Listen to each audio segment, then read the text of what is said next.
Unless you're the artist, you are never making your own record, ever. And you've got to stop trying to make your own record on other people's music. That's Andrew Scheps, a man that needs little introduction in the audio world. He's a Grammy-winning engineer and mixer who's worked with icons like Red Hot Chili Peppers, Adele, Metallica, and Jay-Z. Today, we're talking about what it takes to have a career as an engineer in today's recording industry. We hit it all from the technical skills you need. A parallel compressor should be more compressed than you would ever put on the insert directly, because you only want to blend in a little bit. But the way to think about parallel compression in general is to the mindsets you must have. The guaranteed way to not have a career is to sit at home being mad at the career you don't have. How the current state of production has transformed mixing. There's no more tracking. It's all mixing constantly from the very first track.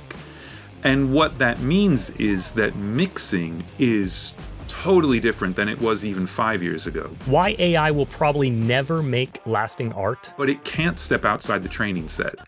And if you think about everything that went, whoa, what's that? And you got super excited about it. It was either the first time anyone had done it or it's the only time anyone had done it. And to always remember, when we can work on a project with a musician or an artist that is making the music we wish we could do, what's better than that? Nothing. So I look at your career, I see evolution and diversification, where you've gone from analog to all digital. You were early on Atmos. You made a plugin with Waves. You taught yourself to code so you could have a stem printing solution. So you've added skills and you've kind of stayed on the forefront of engineering, right? So where do you think engineering is heading from here? What do you think it looks like, say, 5 years? It's a really good question because there's so many things in play right now. Obviously, there's AI. Apparently, Spike Stent has just announced there will be an AI Spike Stent. I just saw that. Yeah, the website is not terribly informative. I have a feeling it was written by AI. But yeah, and Spike's a super smart dude, and he's got his son working on it and stuff. So I'm sure it's going to be pretty amazing, whatever it is. But that's been the holy grail of the tech companies forever. Right, is to do that because the size of the market for professionals who make records is nothing compared to the size of the market of people who like messing around with music. So the better their results can be, the happier they're going to be. And that's going to be amazing. So that will absolutely drive that kind of thing, just like with online mastering. And, it's already happened. But the mixing has been a tough nut to crack. And I think it'll be really interesting to see what Spike's thing is about. And I'm sure everyone else is working on it too. Yeah. So that's one thing. The other thing is there's no more tracking. It's all mixing constantly from the very first track. And what that means is that mixing is totally different than it was even 5 years ago for me on most projects, because I am locked into stuff that everyone loves, but it's not because it's tracked that way. So it's not individual track processing, it's overall mix processing. And that makes it cool because, some of it's done, but it also means it's very difficult to back out of anything because other stuff starts to fall apart because it's all processing that has everything in it instead of just they did something really weird with that one drum mic. I can do something different with it. It's not that. It's that mic got weird because of the 40 tracks of background vocals. Right. So that's just going to keep going. But what's interesting about that is that moves mixing down into the creator's realm, which is why something like an AI Spike Stent is going to be exactly the right product for what's happening. Interesting. Because, I agree. It's mixing is becoming, in my experience as well, parallels that less is more because so much has been done before. Yeah. Yeah. And just in an inside-out way, that mirrors mixing when you're working on 8-track or 16-track, because everything is tracked so that you put the faders up, you pan it, and that's the record. Yeah. But it's totally the inside-out version of that. Yeah. Okay. So you brought up the Spike thing. I know that came out yesterday, so that dates this interview, or was announced yesterday. I have an opinion about this, and you can fight me on this or agree, whatever. I think that AI and mixing, at first, it causes people to get better. Like people that are good, that aren't charging a premium, have to get great to separate themselves.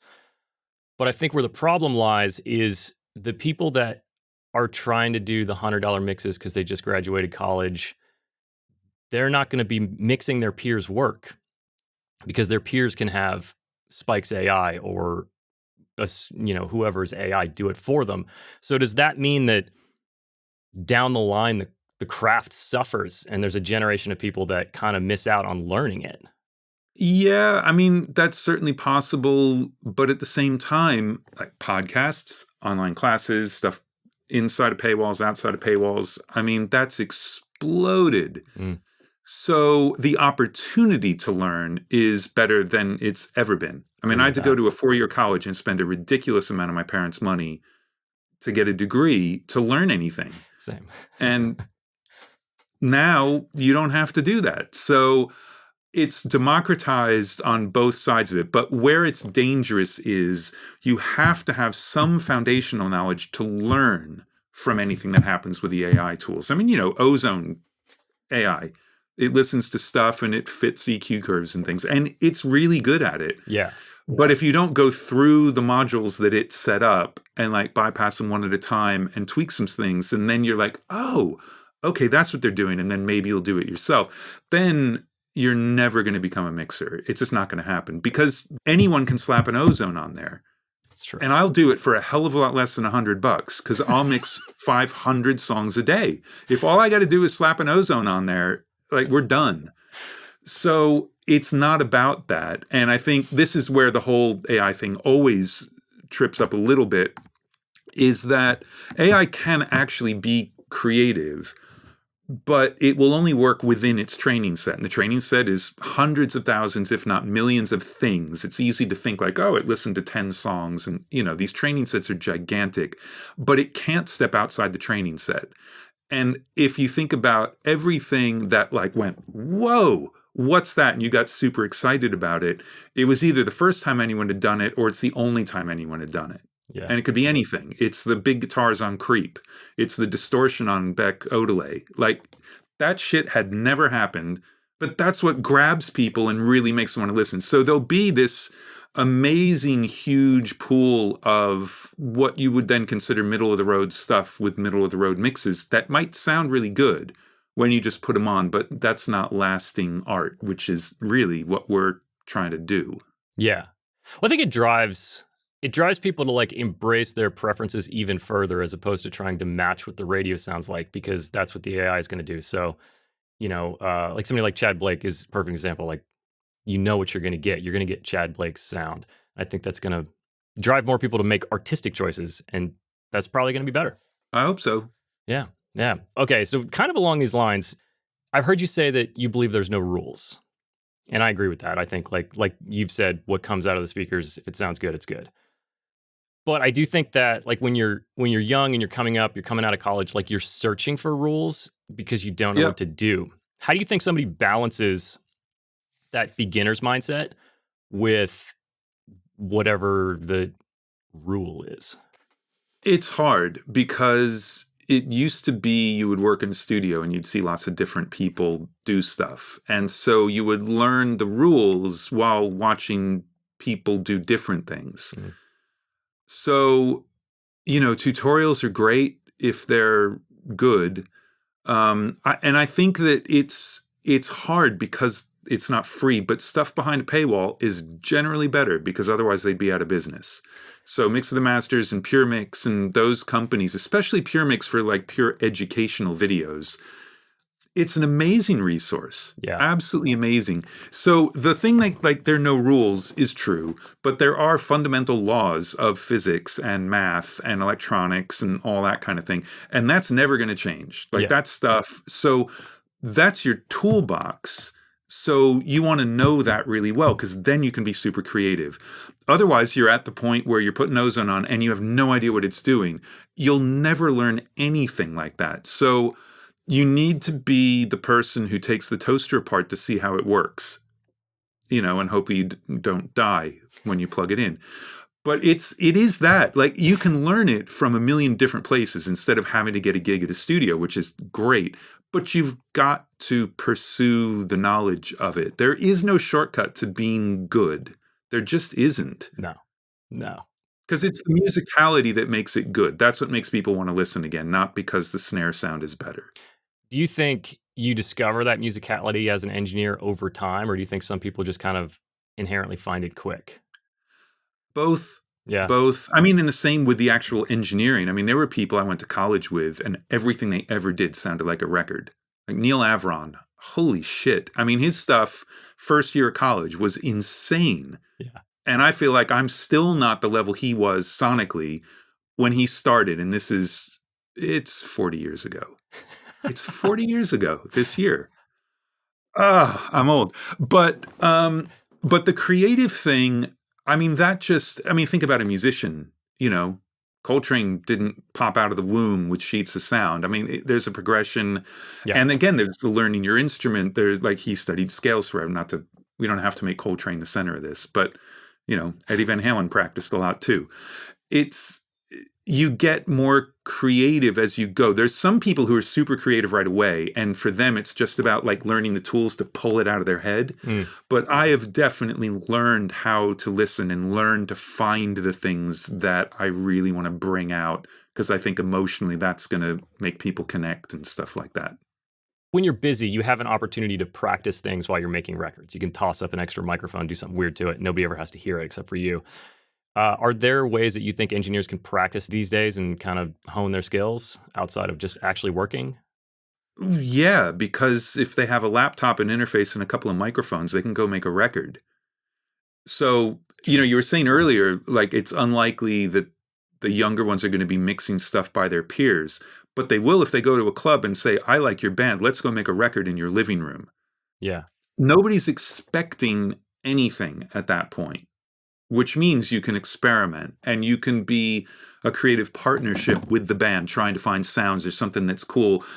And I think that that's a great way to do it. And I couldn't do it. I mean, you think that maybe it was better before, but it wasn't. I mean, if you couldn't get into a studio, I mean, I bought gear very early on so that I could do stuff without having to get into a studio because nothing I wanted to work on had any money. Yeah. Access to technology, I think, is pretty powerful. And like you said, the access to knowledge is amazing. Would you okay.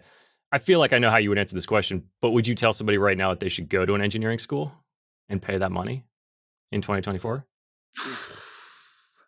It's really hard to say, to be honest. Like when I went to school, a 4-year college degree was a big deal. Like you had to have one. There was Mhm. just no way you weren't going to have that. Yeah. Now, it's unless you're in a specific field, sometimes it's hard to argue that a 4-year degree is worth it. Like if you want to be in tech companies hate it when you've got a 4-year degree because they want you to learn the way they want you to do it. Right. Whereas you would think that you would need, an advanced degree in computer science before you could even start. So that's part of it.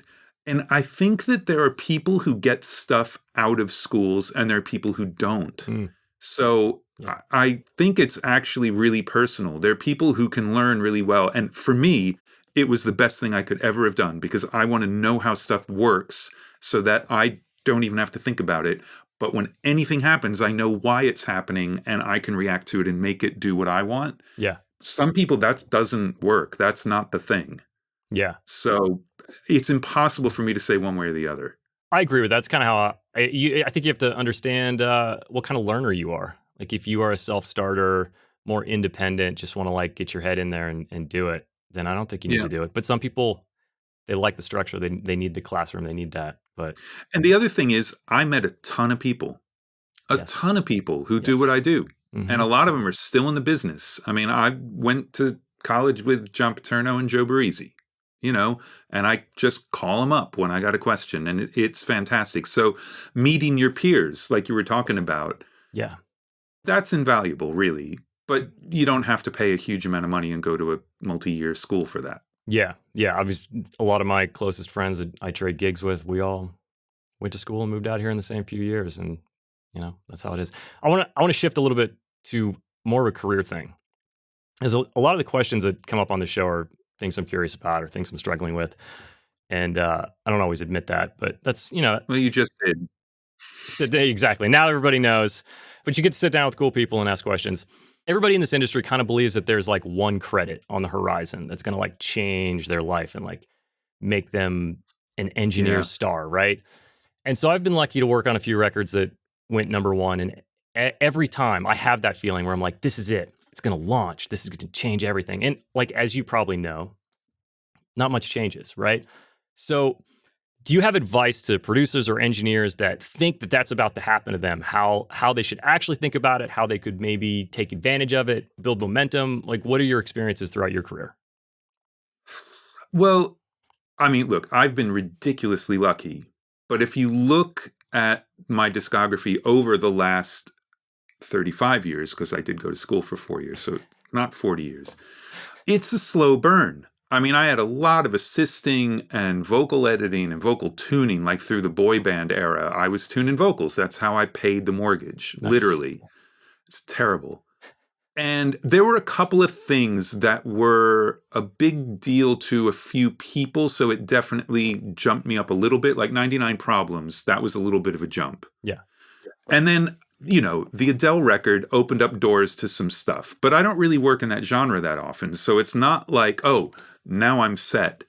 But look, that was a mixing credit on Album of the Year of like the biggest selling album 3 years straight or something like It's that. crazy. So there's one of those, it's not something. I think what's more important is that there were projects when I was working on them and I thought musically, like, this is my favorite thing I have ever worked on. And if this doesn't come out, I'm done. Like the music business and whatever. And twice that I can think of just off the top of my head, they didn't come out.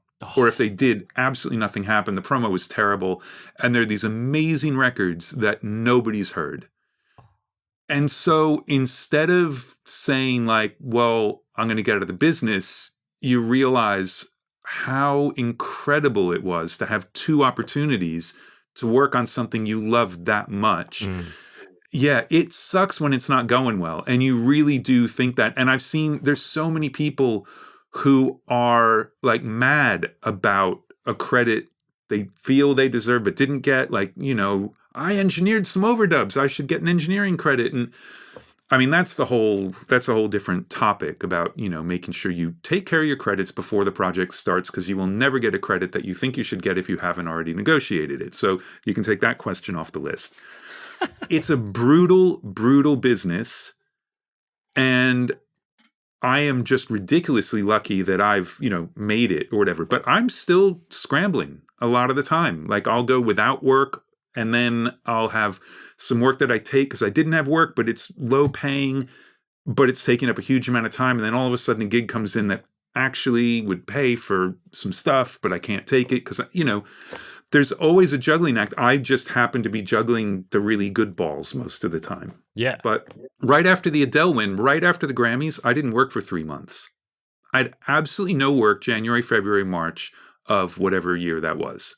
None. Not a single paying gig. How'd you feel like that?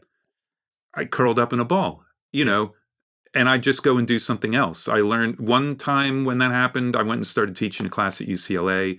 Another time I helped a buddy out who had like a low voltage installation thing. Like he did audio, but also stuff that made the curtains open and close and TVs come up out of people's beds. And, you got to stay busy. Yeah. Look, the last thing I'm going to do is complain and whine. I'm lucky.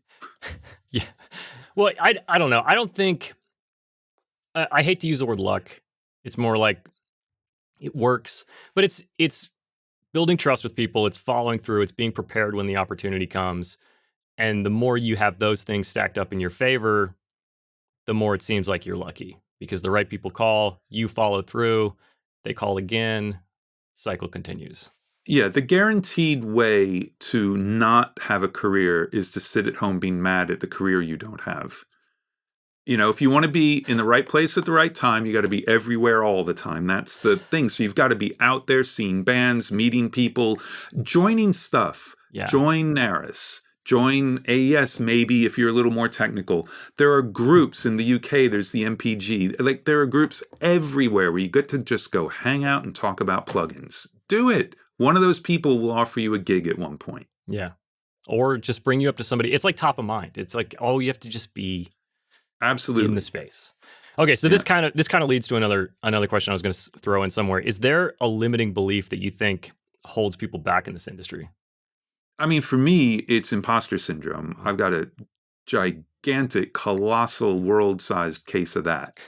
I don't know that it holds me back because fortunately, while I'm actually digging in on something, unless it's just a disaster, I don't have it until I send a mix. But I have it going into sessions if I'm tracking. I mean, I've pulled over to the side of the road and thought about, well, I could call in sick and just go home, like crazy stuff. And then you get there and you get going and it's okay. So I think it's that for me, I will do stuff almost like I'm in a trance. It's like, okay, I'm doing it. Like there isn't a choice anymore. I'm doing it. And then it starts happening and then it's okay. It's like you remember, this is what I do. This is my thing.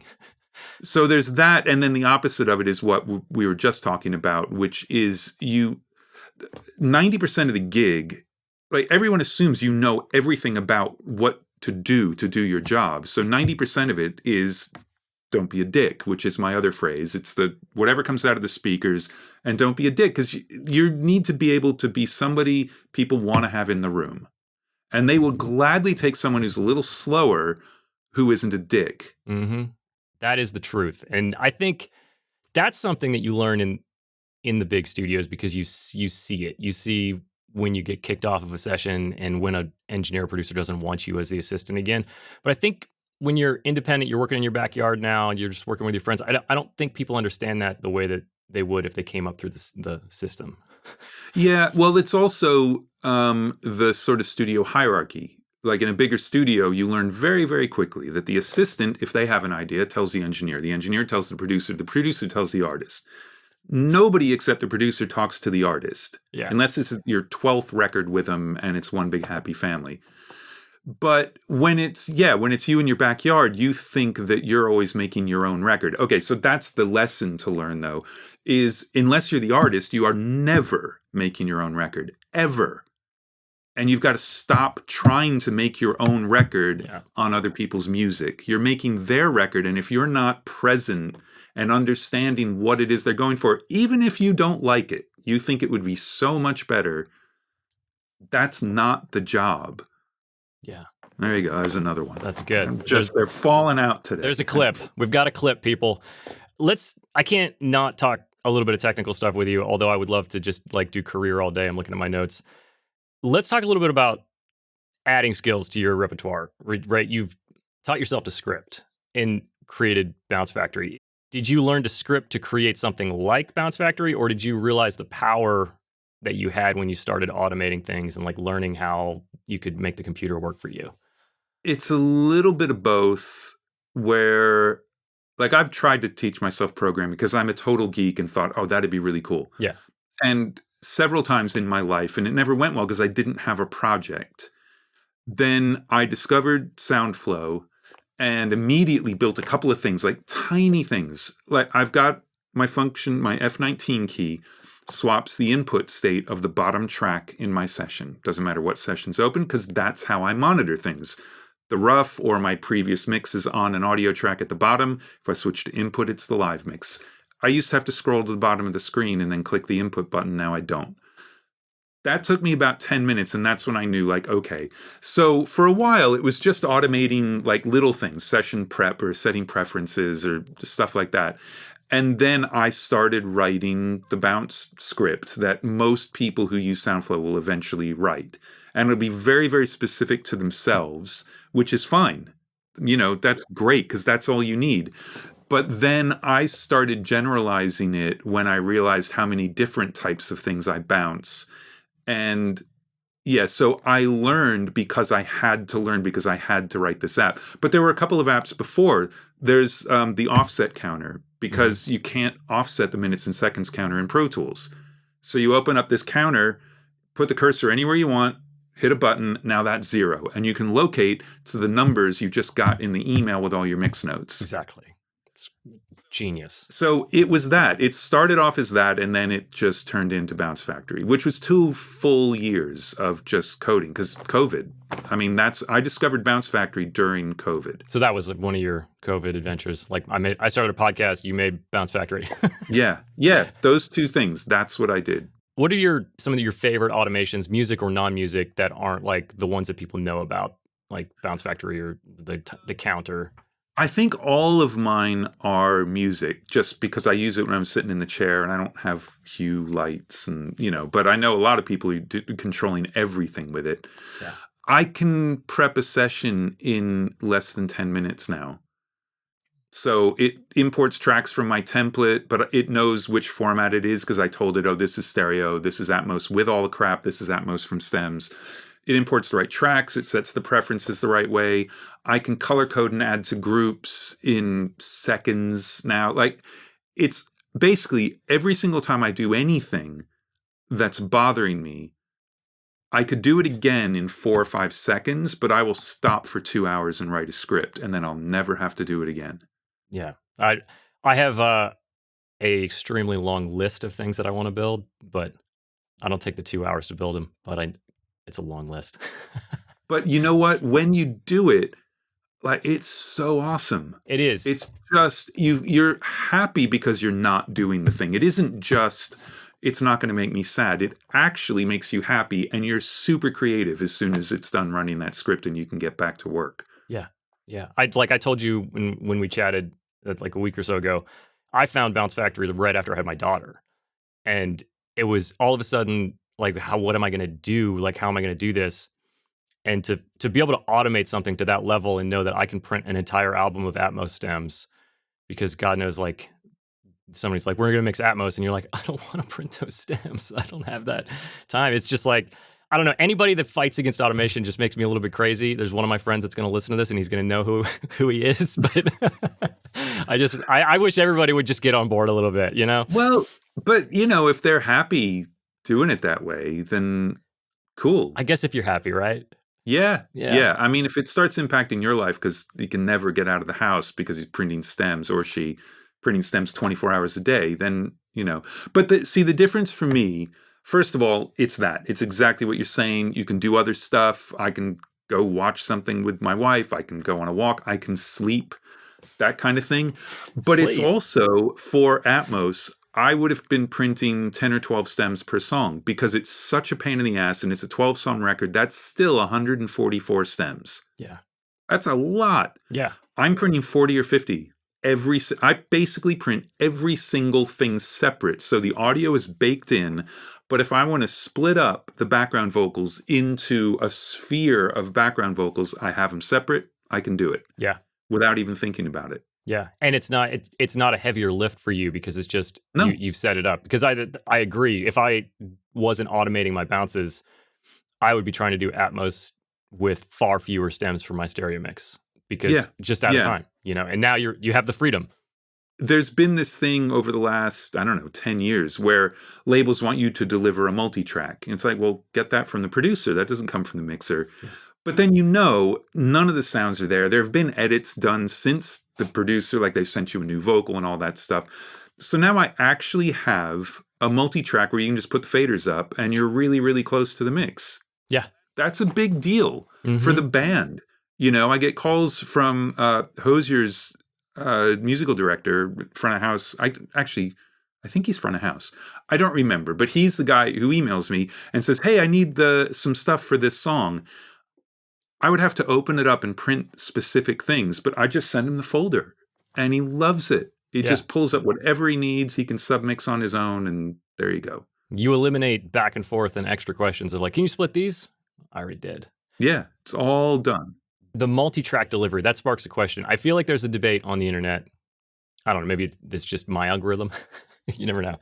About the multi-track mix session being the mixer's intellectual property and not sending it out. Yeah, I will never give anyone a session.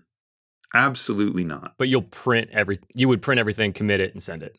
Yeah, and it's not because I feel like everyone should have it and they can take apart my thing and see but they can't see what I did, and they don't know what the source material was. So, whatever, they could hear a cool delay effect or something. But it's because the artist is going to need it.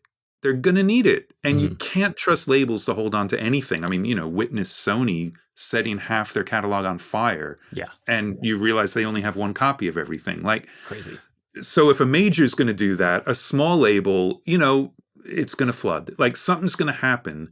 And this way, you have the music, which is the whole point. So it used to bug me when it was a huge amount of work. When it took forever, no way in hell was I sending that to you.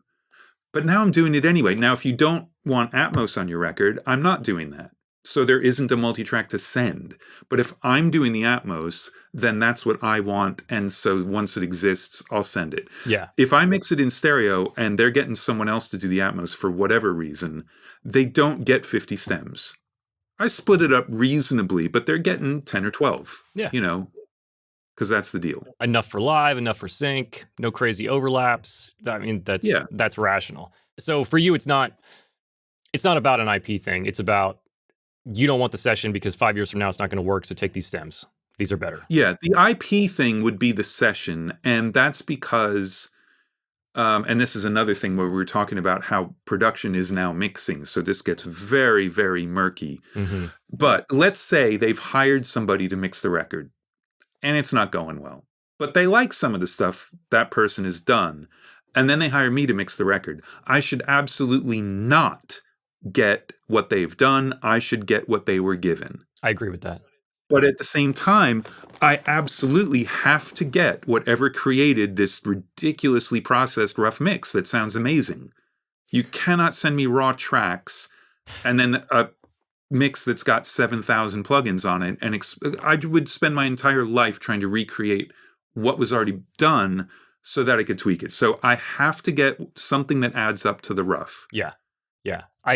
This makes me feel so much better about my life, the fact that you're echoing these things, because the battle of the rough mix sounding nothing like the files is just like, it defeats the purpose. Because by the time I match your rough mix, A, it's not going to be the same. It's going to be my sonic preferences. And B, I'm tired.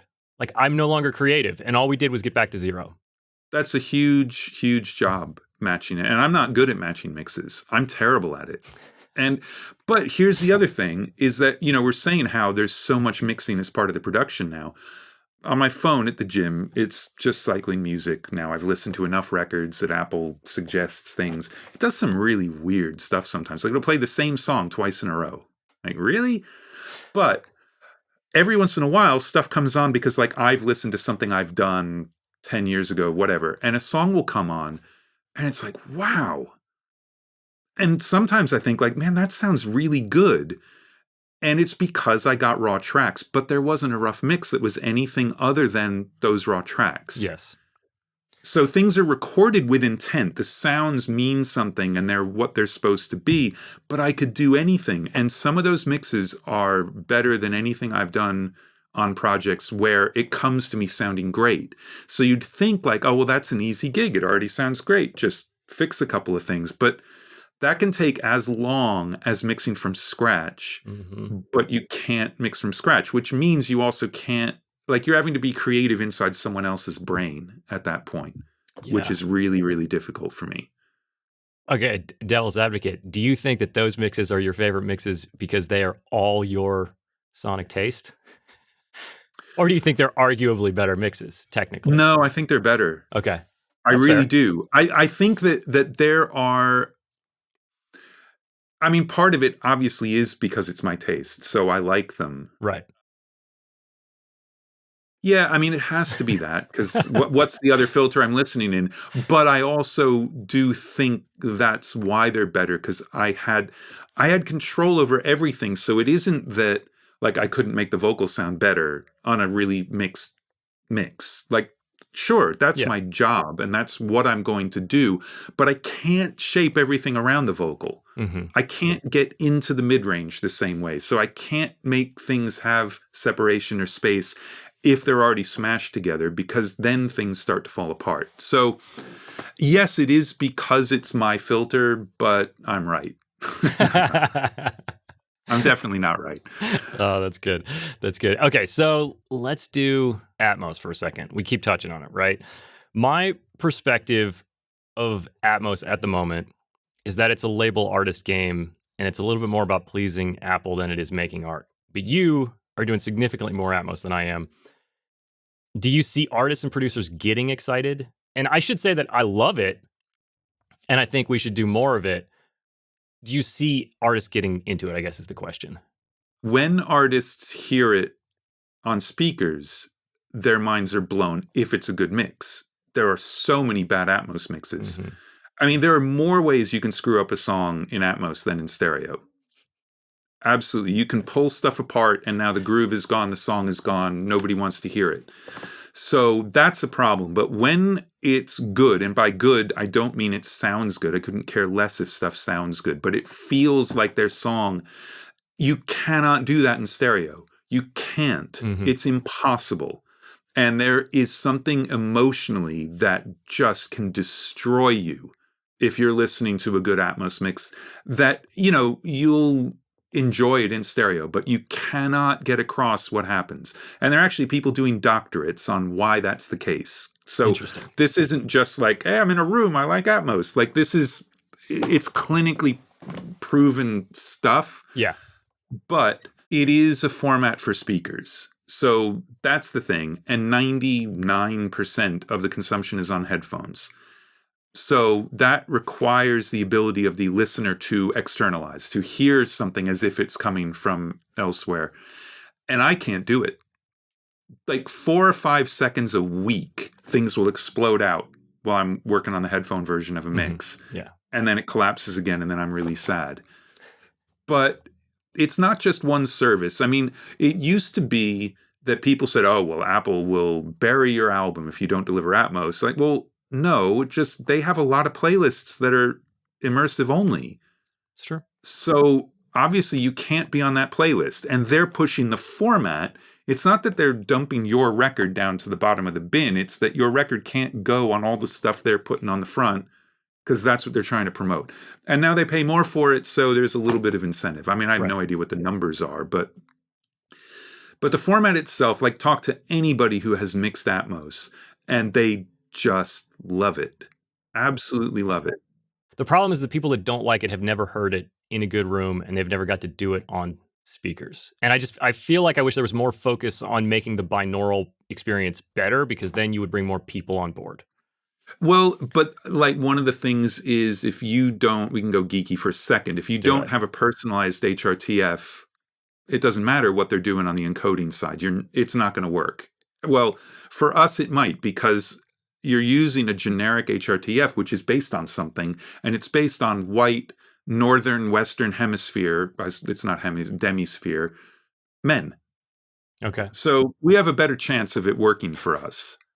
But Asian women have absolutely no chance of it working without having a personalized one. So finally, with phone and true depth cameras and stuff like that, you can get a reasonable HRTF, and that will help. But the good thing is that consumer speakers are getting better. Sound bars that will hook up to a couple speakers behind you and a subwoofer. Now, all of a sudden, you've got a 5.1 system with up-firing tweeters, and you can start to get the feel of it. Yeah. Because it's not like, oh, the speakers have to be in the right place. You just need to feel like you're in the middle of whatever the hell's going on instead of it just being in front of you like a television. Yeah. Yeah. That's the thing that I'd never gotten in the binaural is I'm one of those people that I don't hear anything behind. I think that's a thing for some people, right? Some people they get the rap and I don't. I just get the room. Directly behind you is actually almost impossible. Okay. Once it's off to the sides, you should be able to localize a little bit, and I can't. But it's, back to the 70s, there was a, binaural sound effects record or something like that. And it's because everything is completely balanced, delay, frequency, all of that, just like if it's right in front of you. Right. So it's almost impossible to hear that something is behind you. But as it's moving, that's the thing where people who are lucky get to hear it moving, and I don't. It sounds weird. Have you? I haven't heard it. The Sony 360 tech. I've heard that is actually pretty amazing in headphones. Have you heard that? I've done a lot of Sony 360 mixes. It's a different headphone algorithm. again, I never externalize. So I hear the worst case version of it. I'm hearing the encoding. I'm not hearing a binaural mix. All right. Yeah. Anyway, I don't know. I like Atmos. I hope more people get on board, but there's everything you just mentioned is kind of, I feel like, the barrier for why people hate on it. Well, and for people like us who can make it to the West Coast in January, go to NAMM, because PMC has a booth, Neumann has a booth. There are probably others where you can just sit there and listen to people's Atmos mixes all day. Yeah. And if you don't walk out of there at least wanting to try it, I'd be surprised. If you like music and listening to music, it's like, I am so excited to play some of my stuff at NAMM because my room is tiny. Like, it is literally the smallest room you can put an Atmos system in. A friend of mine who I went to college with works for Dolby, and he was visiting. He's like, let me measure your room. And he's like, yeah, you've got a couple inches to spare. Yeah. So I can't hear the separation in the speakers at all. Right. But I get to NAMM, put it up in one of those booths, and it's just awesome. That's amazing. And the PMC booth is just stacked with speakers. It's like more speakers and chairs in there. Yeah. It's amazing. It's crazy. It's amazing. Okay, I wanted to ask you, we'll step away from Atmos, parallel compression. I feel like a lot of people, when they're starting out, they're using parallel compression because they hear engineers like yourself talk about it, and they just take an 1176, they hit all buttons in, they pin the meter, and they push it up until something sounds bigger, but they never think about that compressed signal. So can we talk about the actual compressed signal? How are you approaching that compression and attack and release, and what are you thinking about? Well, you're not going to like my answer that much, because it doesn't matter what it sounds like on its own at all. Like, not even a little bit. Okay. Because, like, one of the drum parallel crush things in my template, and it's been there since the very first time I was doing anything in the box, which is before I had a console, it's Fairchild plugin. Right? You put that on drums? Sure you do. So it's Fairchild. It's set up kind of like it would be on drums. If you listen to it on its own, it's pretending to be a Fairchild, which means it's pretending to have low end and be slow and whatever. When you blend it in as a parallel thing, stuff gets brighter. Yeah. Okay, so I don't know why, so there you go. Okay, here's the thing. A parallel compressor should be more compressed than you would ever put on the insert directly, because you only want to blend in a little bit. But the way to think about parallel compression in general is, if you put an insert compressor on something, it reacts to the loud stuff, right? Below the threshold, it leaves everything alone. Mm-hmm. Above the threshold, it turns it down a lot. If you're compressing a lot at a high ratio. Right. When you've got something absolutely crushed and you're blending it in, you still have your uncompressed signal. So you've got full range with all of your transients, all the stuff above what the threshold would have been, completely untouched. And then you start slamming this slab of the same sound, but doesn't have the dynamic range, and you're blending it in. It's not exactly this, but technically you're making the quiet stuff louder instead of the loud stuff quieter. And the character of that is what I like. It has nothing to do with it's bigger if you do it one way or whatever. I love the sound of an uncompressed vocal. I love the sound of uncompressed drums. The transients on uncompressed kicks and snares are like, they surprise you. They're so awesome.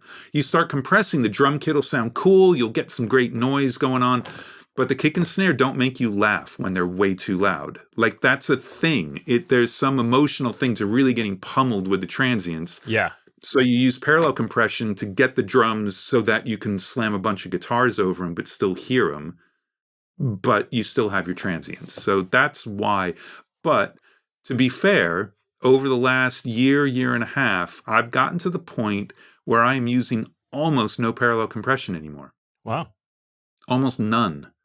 The rear bus hasn't made an appearance in a mix in probably a year. Like, yeah. How are you getting that same quiet stuff up? I don't know. I mean, part of it is, if I'm mixing something that has already been mixed, well, then I don't need it. There's no room for it anyway. That's also true. But even on the stuff that isn't like that, it's not about, technically what I get at the other end. It's that I no longer like the sound of it as much. Right. So mixes are taking me longer because I'm not just like, ooh, cool, that is my starting point. Because I really do have to do everything individually, which I'm sure that part of the internet will be very happy, because apparently putting anything on your mix bus is cheating. I didn't realize that. But everything I do is bespoke, but you're silly if you don't have a template of some sort, because it's like automating stuff. You're going to be building the same stuff over and over and over. Yeah. But yeah, I just don't like the sound of it as much. And my mixes are a little quieter because of it, which is crazy for me because I'm the loud guy. Yeah, but parallel compression, don't spend a huge amount of time listening to what the parallel thing is. Spend a huge amount of time listening to it as you blend it in as a parallel thing. Which I think is the best advice all around for all mixing. People are like, what's your mixing tip? I'm like, when you're turning the guitars up, listen to the vocal.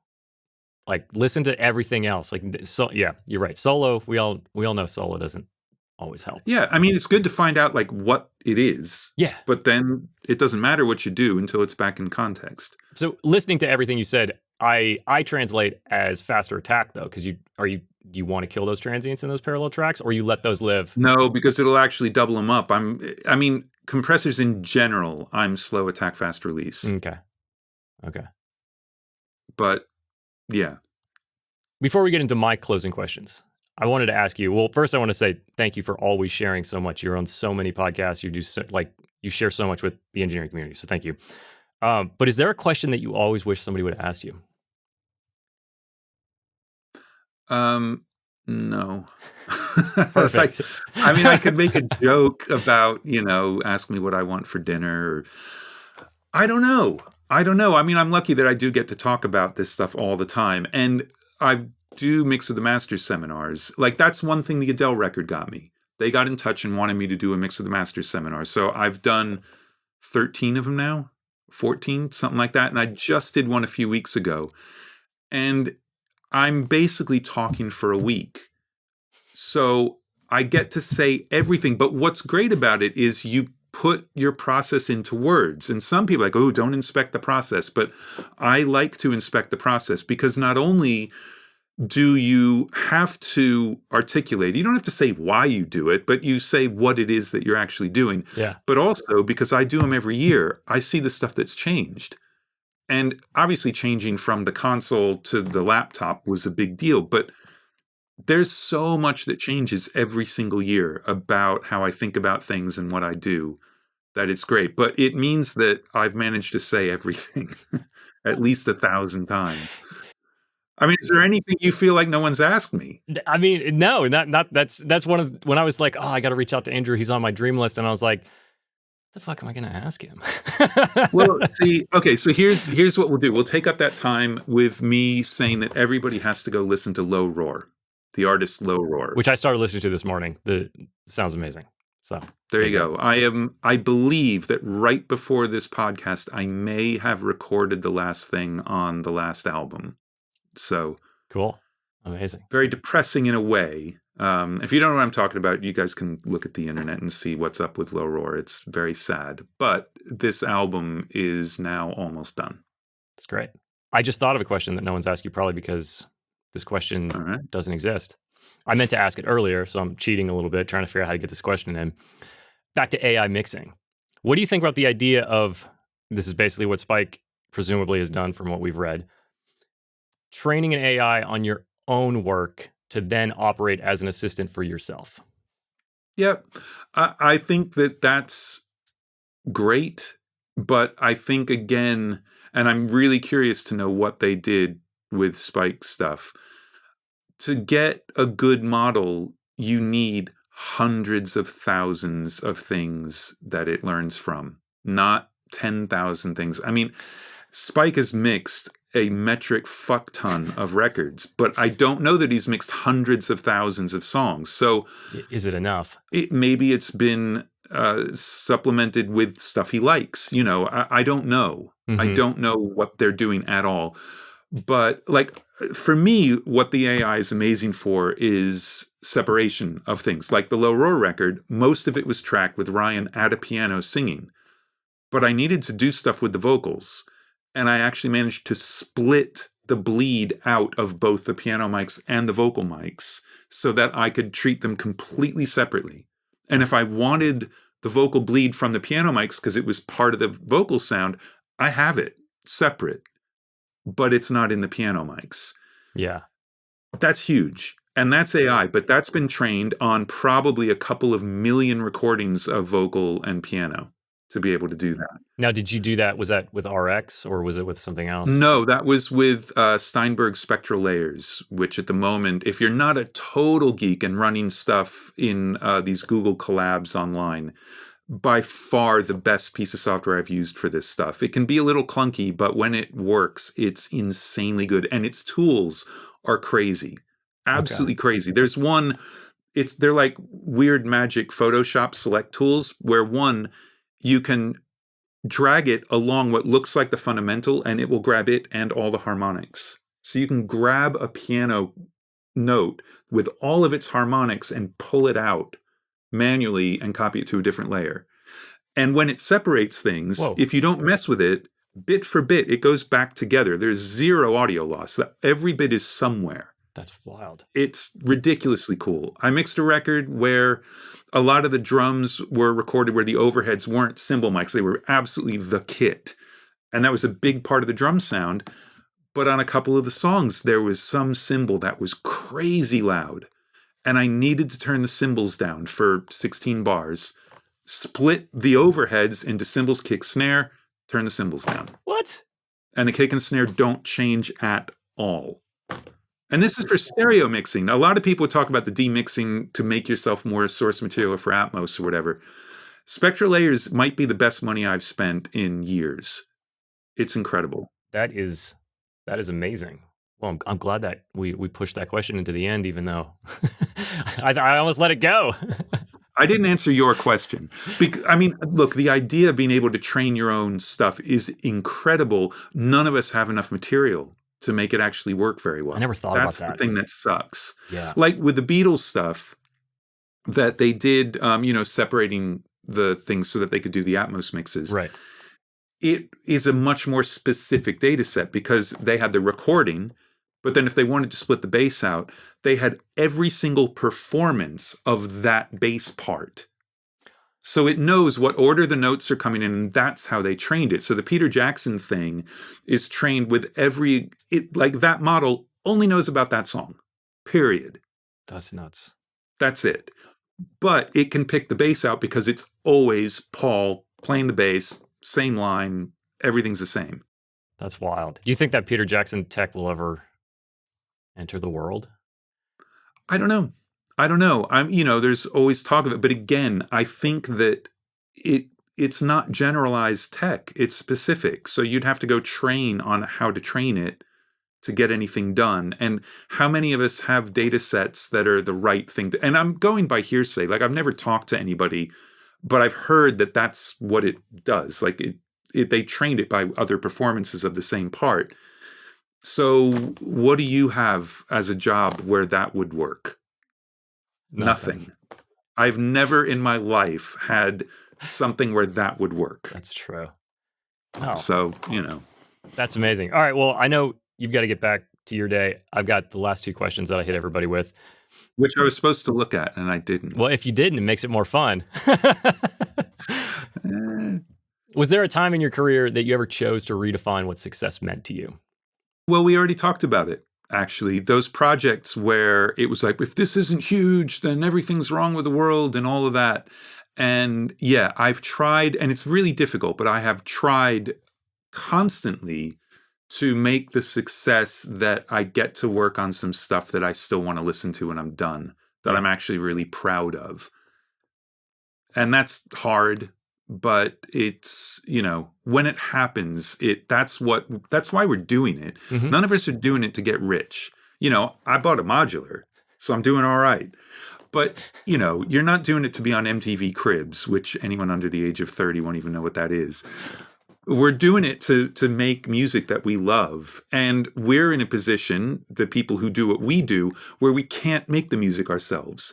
So when we can work on a project with a musician or an artist that is making the music we wish we could do, It's the best. I mean, what's better than that? Nothing. Nothing. Nothing. I think people think that when you're at the top of your career that every day you're doing like your favorite song ever, but that's not the case. Oh, no, absolutely not. I mean, I'm so lucky to have the Low Roar project because for 6 albums over, I mean, been working with Ryan for 12 or 13 years or something like that. I've had album after album that is my favorite music I've ever worked on. But that's 6 records. Exactly. Only 6. And there's other stuff I've worked on I love. I mean, there's lots of stuff. I've been very lucky to work on stuff that I like. But yeah, but the other part is you do this to pay your bills as well. But if you can't take that part of it, then do something else to pay your bills so that you still love it when you work doing what we're doing. Because if you start not liking this, what's the point? It's brutal. It is a brutal, horrible job where everything you do is completely subjective. You can think you've done the best thing ever that took you 5 weeks, and they just go, nope, I don't like it. Yes. It reminds me of my January. You're just like, this is the best. I love this. And they're like, we're not going to use it. And you're like, anytime I really like it, they hate it. Yeah. I can almost say that as well. Yeah. Every time it's my favorite, it's not theirs. Yeah. Okay. So last question before you go is, what is your current biggest goal? And what's the next smallest step you're going to take to go towards it? Oof, I really should have read the questions beforehand. Like Tony Maserati has this great thing where he has a yearly review where he does exactly what you're talking about. Like, okay, so what are my goals? Yeah. How am I going to get there? And he's got like, okay, here are the steps I'm going to take. And then he has a meeting with himself in a year to say like, okay, have I done that? Have my goals changed? What did I, which I think is great. I mean, a short-term goal, just selfishly, is I'm going to try and get Bounce Factory out there a little bit more because I love working on it. I actually love the coding because it isn't subjective. Yeah. And I would love for that to kind of cushion so I don't have to work on records I don't want to. And, again, people think you're all day, every day. That is absolutely not the case. I need to work. I have to work because I like electricity and water and food. So, like everybody, again, in a good position. So I don't want to get, trolled over this. And then the next thing is to just try and find like what is the next Low Roar thing going to be for me. If there is one, there may not be. I mean, a lot of people would never even have one. So I'm super lucky. So I've got, what am I going to do with the legacy of Low Roar? Like I'm going to be doing a vinyl box set and things like that, but I don't want it to just disappear. So yeah. I have no idea what the first step is with that though. That's unknown. So that doesn't answer your question at all. It's good though. I'm with it. Oh, well, I think it highlights diversity. And I feel like it doesn't matter how long you've done this. Having diversity in income allows you to do the records you love, because the record you love might not be the one that's going to pay your bills. So if something else does, whether it's music related or not, that makes your life better as a musician. Yeah, absolutely. I mean, I love making the plugins because I'm making plugins that I actually wish existed. But at the same time, that's a little bit of extra money, and get enough of those things and it just takes some pressure off. Yeah. Which is good, because I think all of us can smell a gig that's going to really suck. And it may have nothing to do with the source material or the music. It's usually about the people. And going in that you really wish you could say no. Yeah. Everybody's been there. If you enjoyed this one and it's got you thinking about how you could better build your sonic identity as a producer or engineer, then you're going to want to check out my interview with Tony Hoffer, the producer and mixer behind Beck Midnight Vultures, the Kooks Inside In, Inside Out, M83 Midnight City, and many more.